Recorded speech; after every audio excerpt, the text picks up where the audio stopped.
Hello YouTube, this is an owner review of the Phatmoto Rover 2020 version after about 120 days of using it, primarily for work. I drive it about 17 miles a day, and I've owned it for 120 days. I've done upgrades on it, which I'll go over, and I have user recommendations for anybody who's interested in purchasing this vehicle, or anybody who owns this vehicle and would like to upgrade and possibly extend the life of this vehicle, or just to have it in tip-top condition. So I'll go over the upgrades that I purchased and make the recommendations, starting with my tires. My tires are Kevlar tires. I bought these. I'm looking for the brand. Well, there might be one over here. They're Schwab Fat Tire Franks. You can't really focus, but they're Kevlar tires, and because they're puncture proof, I had another bike and I was getting a lot of punctures, staples and glass and any piece of metal that's on the side of the road. And so those are Kevlar tires, and I also have inside puncture proof strips, and as well as tire slime inside the inner tube to self-heal if I do get punctured. But I have not had one puncture, and I've owned this bike for almost 120 days, so no more flats, no more puncture issues with Kevlar tires. And the puncture proof strips, it has worked out perfectly. I have not had another flat, and I was getting several flats per week prior to buying those. My rims are mag rims. I bought them from bikeberry.com, I believe. They're mag rims, so it gets rid of the spokes. I believe, like mag rims, they are no more hub inside the rim that needs to be calibrated and greased and oiled. No more of that. They're more of a solid rim. You can do the research online. Maybe I'll put a link in the description. But they are a much more stable rim. I ride on the street. I did some reviews, or I did some reading on it. Apparently they might not be good for extreme bicycling, going up and down mountains and jumping and doing tricks and stuff. But for me, I just ride on the street. It's my main mode of transportation to and from work, and they do a really good job just on the street. As you know, with the Phatmoto Rover, you get about 100 miles per gallon, so I have to fill up my gas tank once a week. I spend $2 every 4 days to fill up my gas tank, and it's transportation to and from work, so it definitely works for me. I bought with those I had to buy a single speed 12-tooth freewheel hub, which you can see here. If I can focus automatically, that'd be great. It's just a 12-tooth hub, single speed 12-tooth freewheel hub that you can buy online. Search at Google. I bought mine from eBay, but I had to get one because the rims that came with this vehicle originally fell apart within a few days. They were kind of pulled apart by the amount of tension that I was putting on the chain, I believe. So therefore, I had to buy my own, but it's not very expensive. It's only like 20 bucks.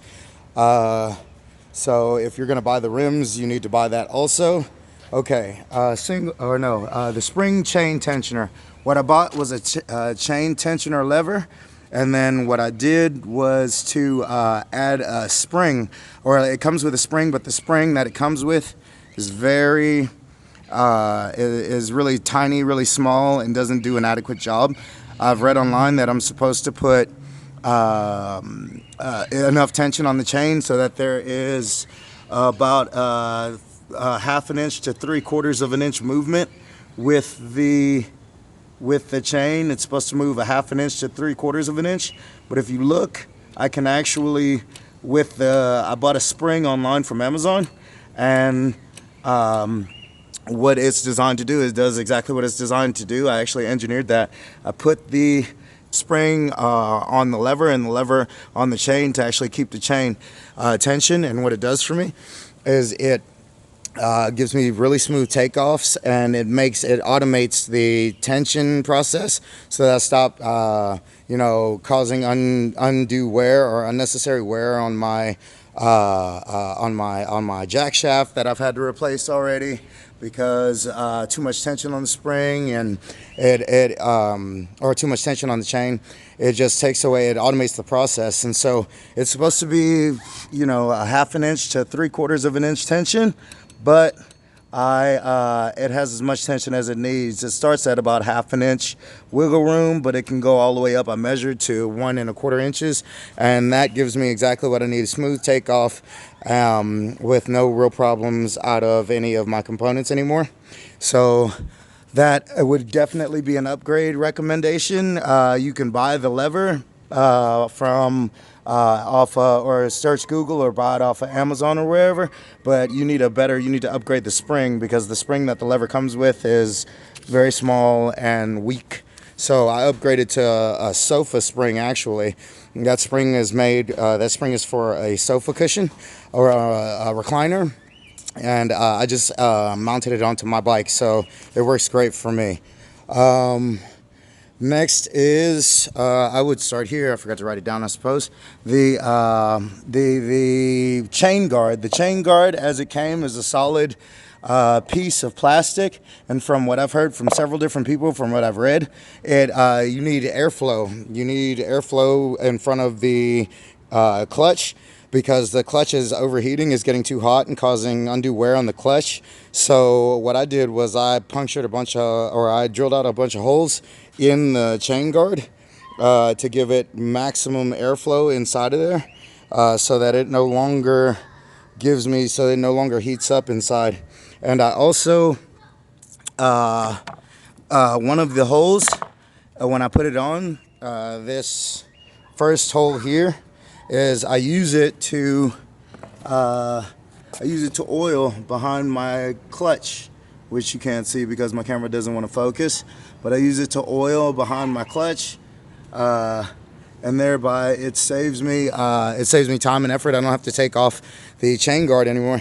I just have a dropper bottle with 10W30 oil, and I drop 10W30 oil on the bushing behind the clutch, and let it set for at least 30 minutes from what I read. But I go to work, and then I come home and I put the oil on the bushing, and then I'm ready to go the next day. So that being said, I would suggest drilling a bunch of holes there to let the heat out. And also the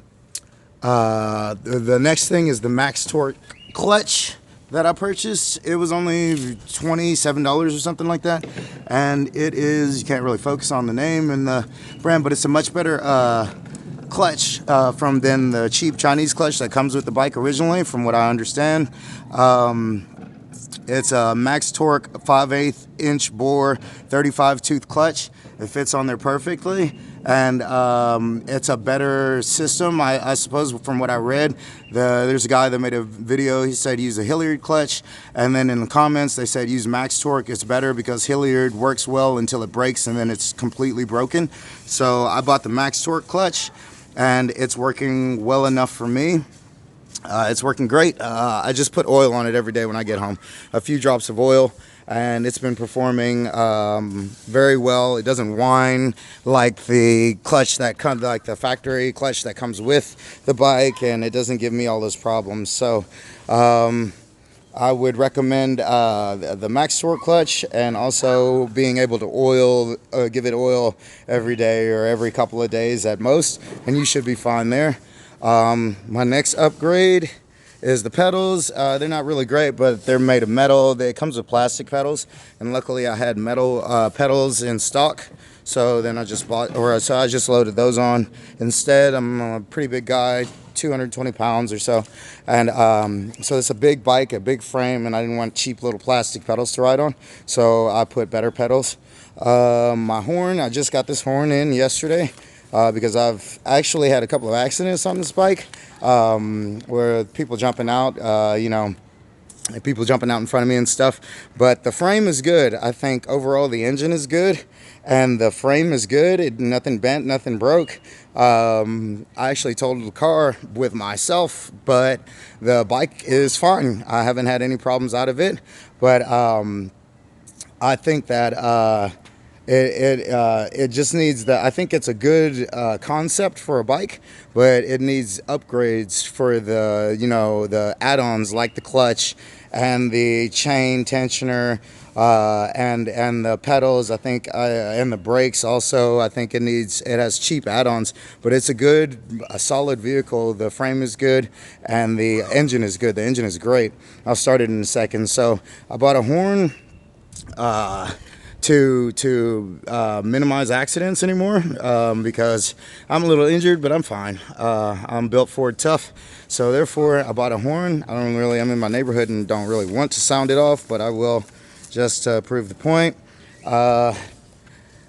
It's pretty. I bought it on Amazon. Oh wait, okay, I guess I gotta shoot it, huh? I bought it on Amazon. It's like a air horn that runs up. It's like a plastic bottle that you fill with air with a bike pump. You fill it here, and then it makes a loud, sharp noise, and that should be sufficient. And it lets people know that you're coming, and that you to stop their vehicle or get out of the way in case of emergency. They have a better electronic horn, rechargeable online, but it's like that sounds like a car, but it's like $150 for that horn, and it's just not in the budget right now just to make a loud sound. So therefore I'll put it on my to buy list and buy it later on this year. I upgraded my handles, the bike handles, because they were just cheap rubber, and the throttle handle was slipping. Like it was slipping while I was driving. It would come loose and stuff. So I bought more expensive handles. I believe I got them from eBay. And I got more expensive brakes too, or better brake levers and decent brakes. So now I have good, strong metal handles to grip onto for my horn and for the levers. I had to calibrate my brakes, recalibrate my brakes and everything, but they came out much better. They came out pretty cool, I think. My brakes are just regular brakes. I didn't buy the most expensive brakes. You can't see it really. I didn't buy the most expensive brakes, but I bought brakes that work and that'll stop my vehicle. From what I read, the brakes that come with this bike are not very good. They don't last very long. The brake pads don't last very long, so I would recommend buying yourself upgrading your brakes to something decent at least. And I also bought a red disc brake because I thought that I wanted to try to match the colors to make mine red and black as opposed to just solid black or a solid color. So I've installed a disc brake that has some red in it too, to give my bike a red tinge, black with red trim a bit. So overall, I think that this is a good vehicle. It has lasted me 120 days. I've only had to Uber, 3 or 4 times because of some kind of mechanical failure or something I did wrong, or something that, fell apart within the first few days.